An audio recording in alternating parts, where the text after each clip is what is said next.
మోకాళ్లలో గుజ్జును పెంచి నొప్పిని తగ్గించి సర్జరీని దూరం చేసే ఫ్రీడమ్ వాక్. నంద్యాల జిల్లాలో బుధవారం రాత్రి నుంచి గురువారం ఉదయం వరకు భారీ వర్షం కురిసింది. బనగానపల్లె, కోయిలకుంట్ల, సంజమాల, కొలిమిగుంట్ల, మిడుతూరు మండలాల్లో కురిసిన వానకు లోతట్టు ప్రాంతాలు జలమలమయ్యాయి. వర్షానికి మిడుతూరు మండలంలోని కుందు, కాకిలేరు వాగులు పొంగిపొర్లాయి.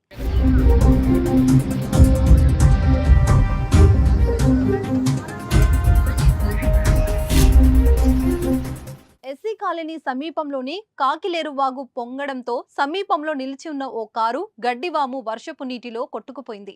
నీటిలో ఉన్న వంతెనరాలు అడ్డుపడడంతో నీటి ప్రవాహంలో కారు ఆగిపోయింది. దీంతో కారును బయటికి తీసేందుకు గ్రామస్తులు తీవ్రంగా శ్రమించారు. వర్షం ధాటికి మిడుతూరు నుంచి నంద్యాలకు వెళ్లే వాహనాలు నిలిచిపోయాయి. అలాగే బన్నూరు, ఓర్వకల్లు మధ్య వాహన రాకపోకలు నిలిచిపోయాయి. దీంతో ప్రయాణికులు తీవ్ర ఇబ్బందులు పడ్డారు. అలాగే పలు చోట్ల ఇంటి గోడలు కూలిపోయాయి. సంజమల్ల దగ్గర పాలేరు వాగు పొంగి ప్రవహిస్తుంది. కోయిలకుంట్ల డిపోకు చెందిన ఆర్టీసీ బస్సు వరద నీటిలో చిక్కుకుంది. బస్సులో లెవెల్ బ్రిడ్జి పై నుంచి వాగులో ఒకవైపు ఒరిగింది. ప్రమాదాన్ని గుర్తించిన డ్రైవర్ బస్సును నిలిపివేయగా బస్సులోని 25 మంది ప్రయాణికులు క్షేమంగా కిందికి దిగారు.